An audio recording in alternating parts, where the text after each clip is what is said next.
For almost 3 decades, Julia Roberts has been America's sweetheart, the emblem of love, beauty, and Hollywood's bright light. Behind that smile were wounds neatly covered under red lipstick, not contentment. She startled the world by putting off her wedding moments before the ceremony and sneaking into a small Indiana church to marry in haste, only for it to break apart only 2 years later. Love stories gone wrong. Under blazing cameras, vows burned.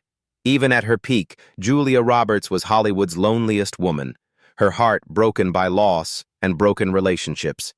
At 57, the immortal symbol of international cinema meets her most silent enemy: loneliness, the loss of loved ones, and permanent scars. What has made the world's brightest smiler accept darkness? To understand why Julia, who once made the world believe in fairy tales, must now live with unhealed scars, we must return to her childhood, when her first light flashed amid the shadows of a broken family. Julia Fiona Roberts was born on October 28, 1967, in Smyrna, Georgia, a little town with broken red dirt roads and ancient wooden buildings creaking in the rain, like life striving to survive.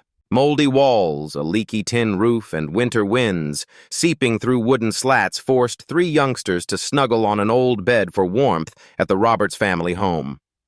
Walter and Betty Lou, her conservative Southern parents, were actors' dreamers. Martin Luther King Jr. praised them for opening the first acting school in the area that embraced black and white pupils. However, their public bravery did not shield them from the maelstrom at home. Financial hardships replaced artistic dreams with overdue bills, and disputes lasted until daybreak. The marriage ended when Julia was 4. A tiny girl with large brown eyes stared into a frigid room after her father left. After her mother remarried Michael Mose, the fragile home darkened. Every night, shouting matches, slamming doors, and muffled sobbing in pillows. Police were summoned multiple times, according to neighbors.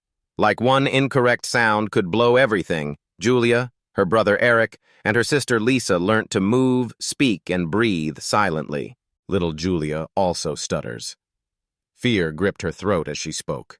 She was the shy, introverted kid in the corner who avoided eye contact at school. Only stillness could save us at home. She was 10 when tragedy struck.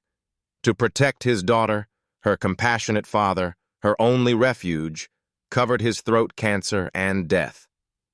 His bedtime stories were recorded on cassette tapes before his death. In the following nights, Julia cuddled up under her blanket-pressed play and listened to his warm, calming voice, trapped in magnetic tape, echo through the damp darkness. She gripped the recorder like his hand, replaying it till the tape broke, hoping to keep him longer. School did not protect her from loneliness. Her bright smile was called fangy by classmates. It shamed her to bend before the smile that would light up Hollywood. However, a calm flame burned in the darkness. Acting was her escape and redemption. She turned grief into emotion and silence into words through broken speech exercises and amateur performances. She left Georgia with a few $100s and a little luggage for New York City's bitter winter in 1985. The city rejected her. Her first flat was small with a faulty heating and crumbling walls. She slept in her coat. She rationed quick noodles to survive each day. Over 200 chilly rejections followed endless casting calls. Under the pale yellow streetlights, Julia would walk home on wintry nights, her breath turning to mist. However, she kept repeating her promise to try again. She got her first union card after a brief smile in a Clarasil commercial, the ticket to her dream world. No one knew behind that grin was a childhood full of scars and a broken heart that never stopped throbbing. On a frigid Chicago morning in 1987, Julia Roberts made her television debut on Crime Story, appearing in 1 episode. Despite a fever and trembling, she put on makeup and strolled in front of the camera. Sweat, studio lights, and a smoke mishap burned her flesh, mimicking the invisible wounds she had carried since infancy. She persisted. Her armor was discipline. Her weapon was resilience. She chose survival above ambition on the precipice of poverty. Her little New York apartment was deserted. Few packs of noodles remained in the kitchen, and cold seeped through every door crevice. She held her father's antique watch, her own treasure. Every night she missed him. Her hand polished the metal gleaming, but hunger doesn't wait. She slipped the watch across the pawn shop counter with shaking fingers. She cried on the watch while the clerk counted the money, distorting the time. She felt like she lost her father again. After becoming famous, Julia found and bought that watch. Instead of jewelry, she wore it as a scar to remind her of her survival and never forgetting. The 1988 low-budget film Mystic Pizza was set in a windy beach hamlet. The first shot showed Julia as a fireball. Roger Ebert thought her beautiful and energetic, foreshadowing the legend. In 1989 Steel Magnolias, Shelby, a delicate young bride with a fatal illness, required exceptional emotional assistance. She wasn't chosen first. Days on set, she cried alone in the dressing room, doubting and underestimated. She used her tears as fuel. Julia gave Shelby every experience of abandonment, sorrow, and derision in a devastating performance that silenced the set. She received her first Oscar nomination and Golden Globe at 22. The wounds that nearly broke her became her art. She rose from hunger, cold, and rejection with life's fire. After the production business went bankrupt in 1990, Pretty Woman, a sad drama without a fairy tale ending, seemed doomed. Project appeared buried. Julia had another audition. Richard Gere, the leading guy, was still unsure until Julia smiled and handed him a 3-word note. Please say yes. When he nodded, film history began. Julia arrived on set as an unknown girl in shabby shoes, but the cameras silenced everyone. She became iconic in that red dress, with gleaming eyes and a smile once scorned on a schoolyard, now warming millions of hearts. Julia Roberts became America's sweetheart when Pretty Woman made hundreds of millions. Women copied her style, couples rediscovered love, and Beverly Hills became a pilgrimage. She went from a wet New York flat to legend, but fame burns like anything else. The incessant publicity and camera flashes broke her love life. Her Dylan McDermott engagement evaporated. The world loves me, but sometimes I feel like I belong to no one, she said. Julia took on various roles to escape herself, misery, and loneliness. Sleeping with the Enemy, abuse victim, Early Death, a love story in disease. Spielberg's wizardry couldn't heal behind-the-scenes fatigue. Though each role scarred her, she continued. She knew beauty was a battle, not a gift. Julia Roberts struggled for every grin, tear, and frame the world would remember. Julia Roberts was more than Pretty Woman by the late 1990s. Millions loved her as the queen of romantic comedy. My Best Friend's Wedding, 1997, broke traditions by casting her as intelligent, vulnerable, calculating, and human. Her flawed but true personality appealed to audiences. Notting Hill, 1999, blended art with life. Julia portrayed a famous actress falling for a commoner. She wanted tranquility in the midst of fame. Thus, the part was more than just a job. Runaway Bride reunited her with Richard Gere, reigniting their romance and making them Hollywood's golden couple. Julia's smile became a universal language of love as those flicks hit the mark with a generation. In 2000, she became Erin Brockovich, a single mother who defied power. The gorgeous makeup was gone. Julia shone, was raw, stubborn, and furious. She was the first Hollywood woman to make $20 million. The Pretty Woman who earned less than her male co-star had reversed roles.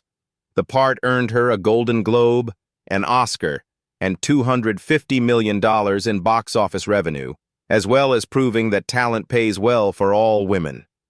She grinned through tears as she accepted her Oscar, saying, "I'm just a girl from Smyrna, Georgia, and I'm standing here." That phrase vindicated her and began her most successful career.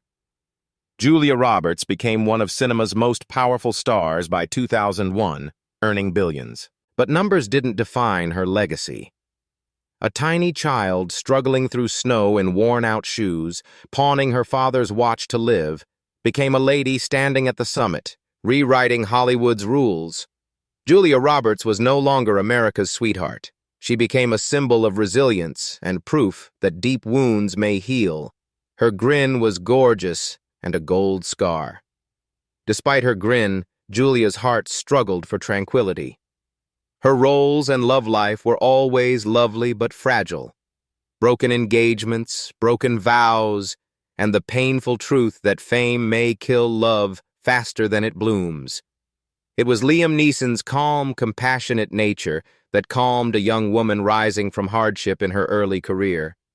Their love was brief but passionate, like a bolt of light across the sky, teaching her that love can be both shelter and storm. That sentiment permeated every role she played, from Shelby's anguished glance to Vivian Ward's radiant grin. Dylan McDermott, a fate-ordained love, arrived just as she was about to triumph. In fame's chaos, they got engaged hastily to find stability. Hollywood doesn't like peace. Paparazzi surrounded intimate dinners, news headlines erupted, and the engagement ring symbolized loss. Within a year, the dream ended. Julia discovered the cruel contradiction of being loved by everyone, yet never belonging to anyone. She learned early and often that America's most renowned woman's love was costly. Julia returned to stillness after the cameras stopped filming and the lights went out, but her heart still cracked and her eyes never stopped shining. Julia Roberts' career took off in the early 1990s. Pretty Woman made her America's muse. Her smile illuminated magazine covers, billboards, and millions of hearts. The world saw her as famous, beautiful, wealthy, and powerful. However, her heart was silently crafting a different story behind Hollywood's velvet curtain. Not about splendor, but about her frail trust in love, which she had desired for since she was a lost little girl in a leaking Georgia house. That plot revolved around intriguing, unpredictable, and magnetic Kiefer Sutherland. They were Hollywood's golden pair. Their laughing filled film sets, red carpets, and two-person dinners. That appeared like fate to the world. Julia saw it as her last chance at home. The wedding had gold-embossed invites, an ivory gown with white flowers on the aisle, and a star-studded guest list that made Hollywood stop. Fans counted down the hours until the wedding of the century, which was covered daily in newspapers. Despite laughs, selfies, and blessings, Julia became quieter during dress fittings. She gently smiled at her mirror, but her eyes were distant. From her perspective, the wedding wasn't about displaying love. It was about regaining serenity from her damaged childhood. She told pals she would compose her own vows for him and her heart, not for the cameras or press. The magic broke down. As with every Hollywood fairy tale, as June 1991 approached, murmurs increased. Nighttime rumors of Kiefer's secret affairs betrayal circulated as two souls drifted apart under stardom.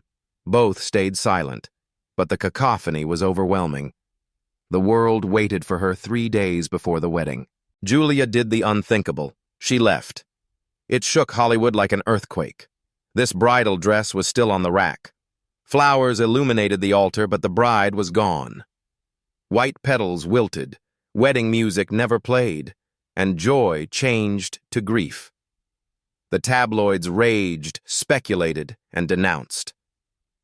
Julia remained silent among the ruckus. She was merely a young woman sitting on the floor, staring at the cold ring on the table and listening to her heartbeat in the oppressive stillness.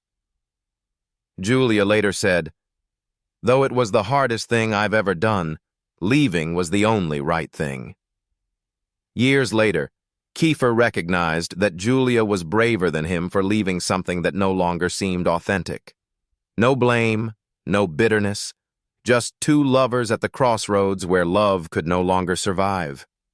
No end came from the canceled wedding, beginning of suffering and rebirth. Julia appeared on television with eyes that were completely changed, deeper, more real, and bearing a hurt the audience could feel even if they couldn't see it. In Sleeping with the Enemy, she played a woman fleeing abuse with quivering, frightening authenticity that made the world think she was reliving her worries. Her glance in Dying Young conveyed sadness and affection as if every sentence was recalled.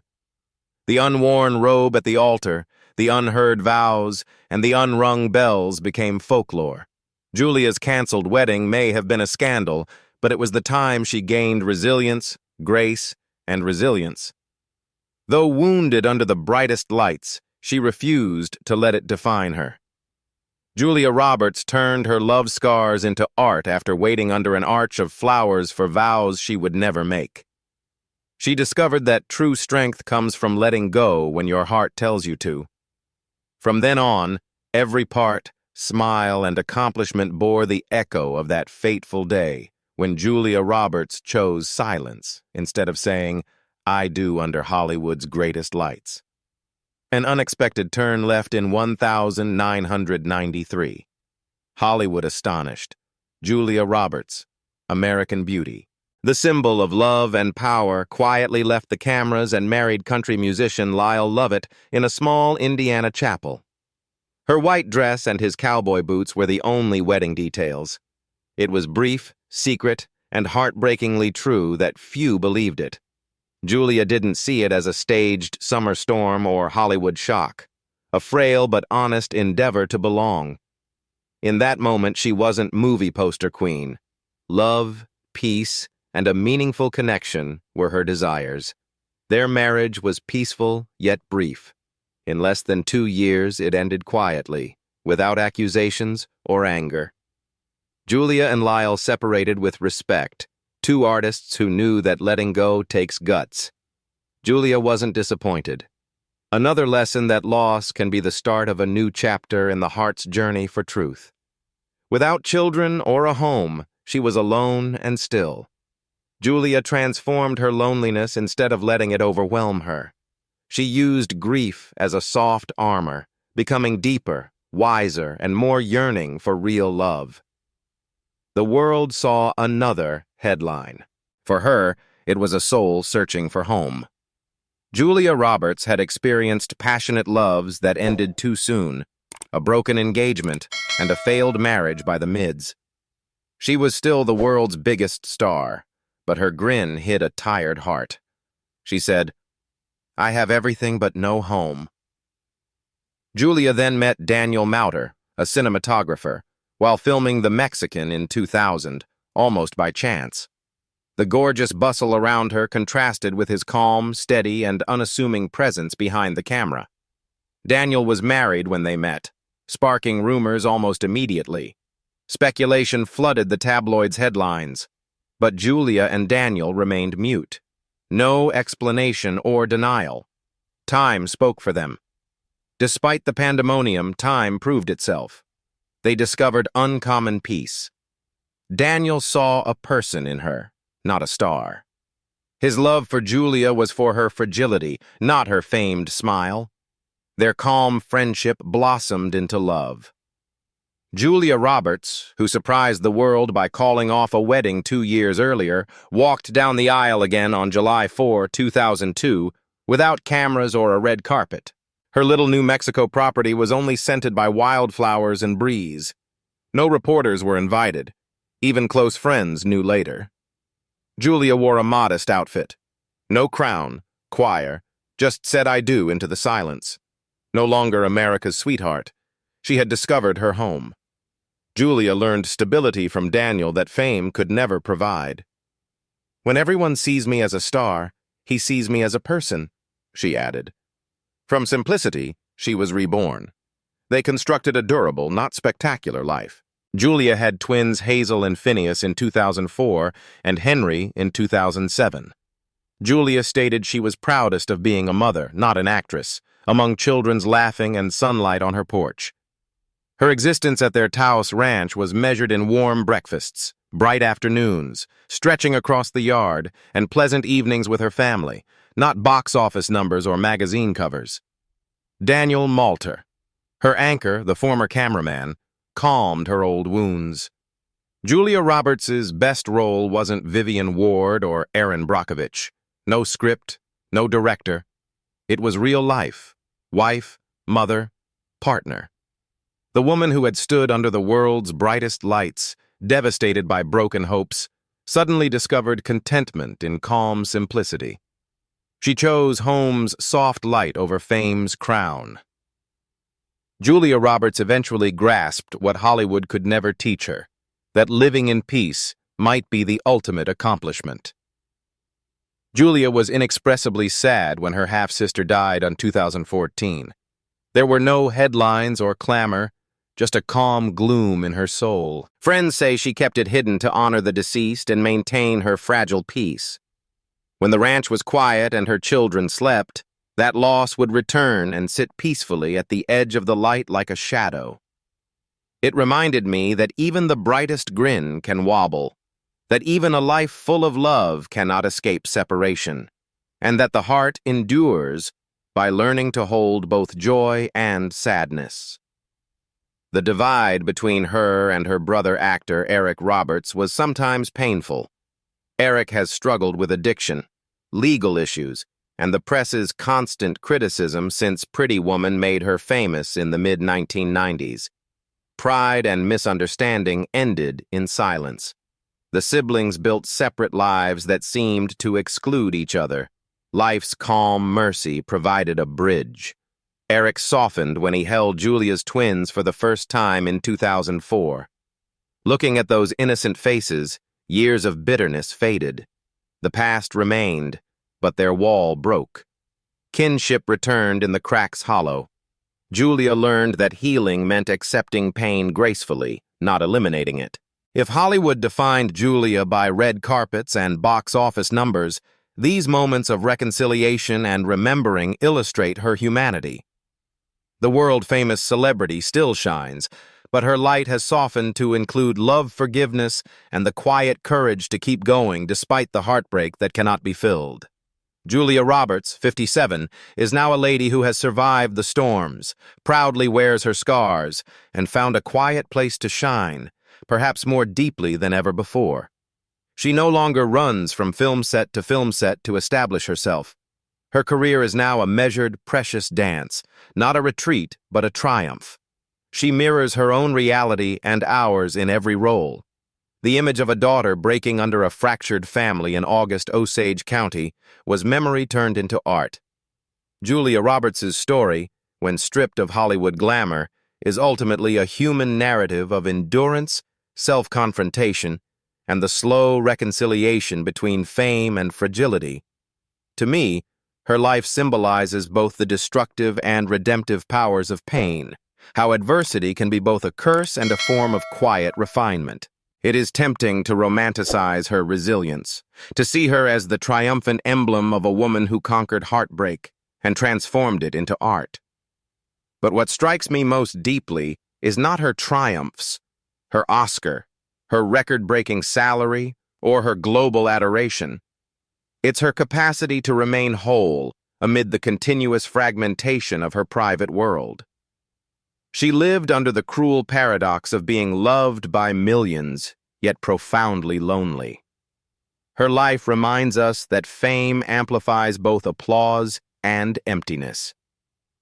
From a broader lens, Julia's journey illuminates the hidden emotional cost of the entertainment industry, especially for women. The image of America's sweetheart is both a crown and a cage. The expectation to always smile, to remain eternally youthful, to embody love and optimism. These are burdens disguised as blessings. Behind every red carpet photo lies the pressure to be flawless in a world that profits from a woman's vulnerability. Roberts' decision to withdraw from the spotlight, to marry quietly, and to prioritize family over the constant chase for relevance is, in itself, a rebellion. A declaration that peace is more precious than visibility. What resonates with me most profoundly is how Julia Roberts converted trauma into emotional intelligence. Her performances, raw, restrained, painfully real, were not mere acting but acts of exorcism. She carried her father's loss, her mother's turmoil, her own heartbreaks into every role, turning private grief into shared humanity. This, to me, is the true power of art, not to entertain, but to transform pain into connection. If there is a lesson to be drawn from her life, it is that healing rarely comes from success. It comes from stillness, from learning to live with one's scars rather than concealing them. In an age obsessed with exposure, Julia's quiet dignity feels radical. She reminds us that solitude is not a failure but a sanctuary, a space where we reclaim authenticity from the noise of the world. My personal belief is that Julia Roberts' story is not just about surviving heartbreak. It's about redefining victory. She showed that resilience is not about always standing tall. It's about continuing to rise, even if you do so with trembling hands and tear-stained grace. Her life tells us that happiness is not a destination on the Hollywood map, but a fragile state of being, found only when one stops performing for others and begins to live truthfully for oneself. If more people, especially those chasing perfection in public spaces, understood that lesson, perhaps we would measure success not by applause, but by peace.